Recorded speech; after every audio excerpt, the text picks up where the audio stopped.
Ngayon po ay Thursday ng ika-14 na linggo ng karaniwang panahon at ang mabuting balita ng Panginoon ayon kay San Mateo. Papuri sa iyo, Panginoon. Humayo kayo't ipangaral na malapit ng maghari ang Diyos. Pagalingin ninyo ang mga may sakit at buhayin ang mga patay. Pagalingin ninyo ang mga kitungin at palayasin ang mga demonyo. Yamang tumanggap kayo ng walang bayad, magbigay naman kayo ng walang bayad.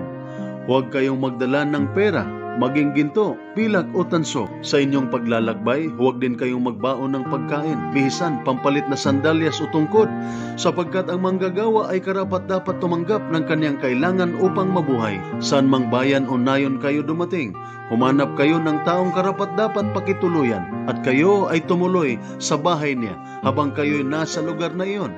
Pagpasok ninyo sa bahay, sabihin ninyo, maghari nawa ang kapayapaan sa bahay na ito. Kung karapat-dapat ang mga nakatira doon, panatilihin ninyo sa kanila ang inyong pagpapala. Ngunit kung hindi, bawiin ninyo iyon. At kung ayaw kayong tanggapin o pakinggan sa isang tahanan o bayan, umalis kayo roon at ipagpag ninyo ang alikabok sa inyong mga paa. Sinasabi ko sa inyo, sa araw ng paghuhukom ay higit na mabigat ang parusang igagawad sa mga tao sa bayang iyon kaysa mga taga-Sodoma at taga-Gomora. Ang mabuting balita ng ating Panginoon. Pinupuri ka namin, Panginoong Hesukristo. Nakatanggap kayo ng walang bayad, magbigay naman kayo ng walang bayad. Ito po ang tagubilin ng ating Panginoon sa kanyang mga alagad habang sila ay kanyang pinapadala upang ipahayag ang mabuting balita. Totoo, lahat ng kayamanang mayroon tayo, pera, talento, kakayahan, trabaho, pamilya at mga kaibigan ay natanggap natin na libre at walang bayad mula sa Diyos. Dahil ang mga ito ay regalong ipinagkaloob sa atin ng ating Panginoon. Ngunit dapat nating maalala lagi na ang mga kayamanang ito ipinagkaloob sa atin ng Diyos hindi lamang para sa ating sarili, kundi upang gamitin natin sa pagtulong sa mga nangangailangan. At sa ating pagbabahagi, pagbibigay o pagtulong ay hindi po tayo namimili kung sinong tao at hindi lamang po limitado para sa ating mga kapamilya, kamag-anak, kapanalig, kapananampalataya, katribo, kundi sa lahat ng tao. At ito po ang ipinamala sa atin na mga kapatid nating mga Muslim na mga tausog sa Barangay Bangkal, Paticol, Sulu noong aksidenteng bumagsak ang C-130 noong ika-4 ng Hulyo 2021.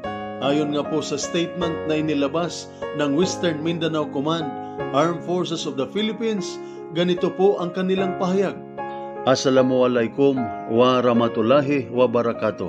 Sa ngalan ng mga opisyal, kawal at kawani ng Western Mindanao Command, Armed Forces of the Philippines, ay taos-pusong nagpapasalamat sa ating mga kapatid na tausog sa walang pag-aalinlangang pagtulong at mabilis na pagresponde sa pinangyarihan ng aksidenteng pagbagsak ng C-130 sa Barangay Bangkal, Paticol, Sulu noong ika-4 ng Hulyo 2021.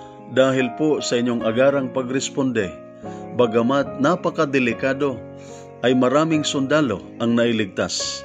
Hindi matatawaran ang inyong kabayanihan. Hindi namin ito makakalimutan. Muli, sumasaludo kami sa inyong kabayanihan. Maraming salamat at pagpalain kayong lahat ni Allah. Wasalam, magsukol.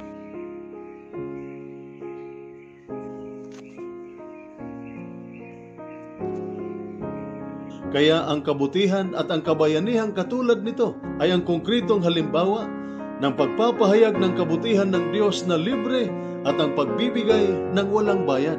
Ito po ang salita ng Diyos, ang ating gabay. Let us pray.